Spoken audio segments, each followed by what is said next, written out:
এভাবে একদিন আলু আর শিং মাছের ঝোল রান্না করে দেখুন কতটা টেস্টি হয়ে থাকে।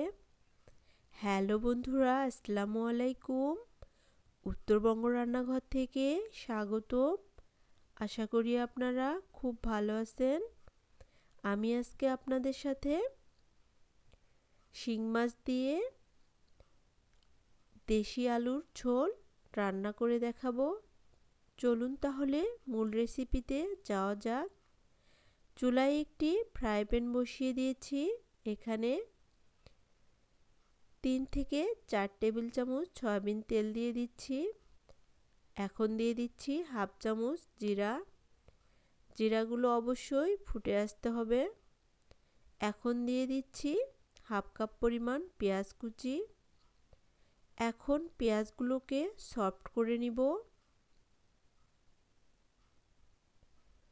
এখন দিয়ে দিচ্ছি হাফ চামচ হলুদ গুঁড়ো, হাফ চামচ শুকনা মরিচের গুঁড়ো,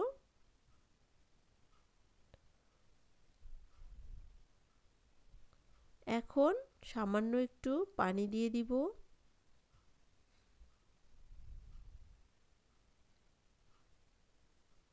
এখন দিয়ে দিব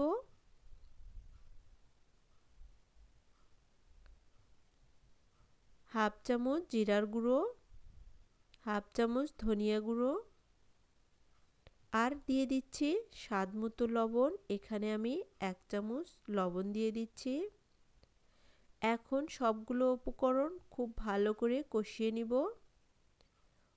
সামান্য একটু পানি দিয়ে আমি মশলাগুলোকে কষিয়ে নিব। এখন দিয়ে দিচ্ছি একটু কাঁচামরিচ ফালি করে। মশলাগুলো কষিয়ে নেওয়া হয়ে গিয়েছে। এখন আমি এখানে দিয়ে দিব শিং মাছগুলো। শিং মাছগুলো আমি আগে থেকেই খুব ভালো করে পরিষ্কার করে রেখেছিলাম।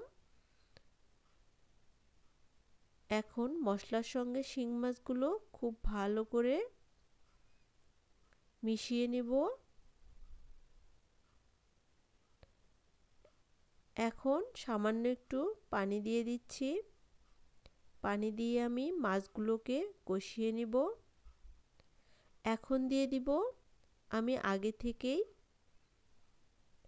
দেশি আলু কেটে রেখেছিলাম, ওই আলুগুলো দিয়ে দিচ্ছি।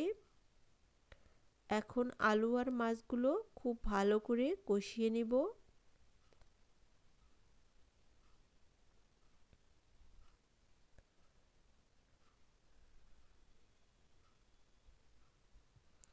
এখন আমি সামান্য একটু পানি দিয়ে ঢাকনা দিয়ে ঢাকা দিয়ে দিচ্ছি। এখন ঢাকনাটি তুলে নিচ্ছি।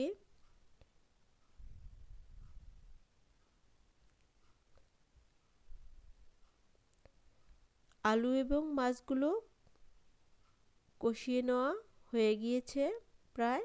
দেখুন বন্ধুরা, আমি কিছুক্ষণ পর পর ঢাকনা তুলে তুলে নেড়ে চেড়ে দিচ্ছি।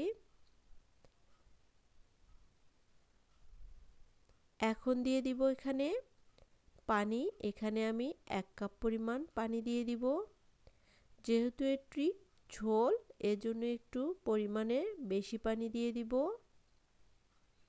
আমি এখানে মোট 3 কাপ পানি দিয়ে দিয়েছি।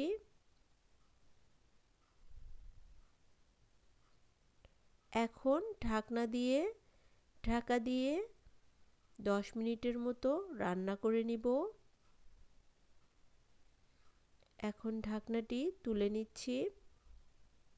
হালকা করে একটু নেড়ে চেড়ে দিব যাতে মাছ ভেঙে না যায়। দেখুন বন্ধুরা, খুব সুন্দরভাবে হয়ে গেল আমার এই শিং মাছ আর আলুর ঝোল। আমি এখন একটি বাটিতে নামিয়ে নিব।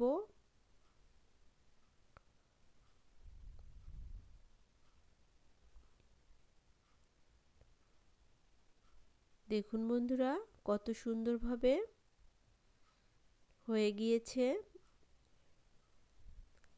আপনারা বাসায় একবার হলো এভাবে রান্না করে খেয়ে দেখুন কতটা টেস্টি হয়ে থাকে, কতটা মজাদার হয়ে থাকে।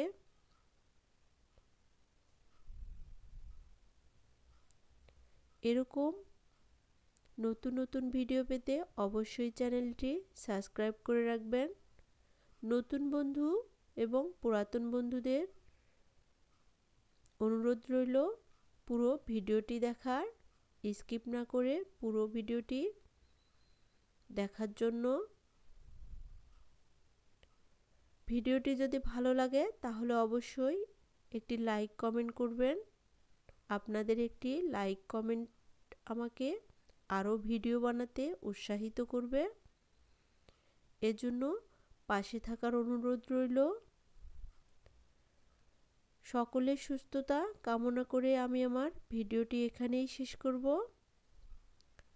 আল্লাহ হাফেজ। সকলকেই ধন্যবাদ।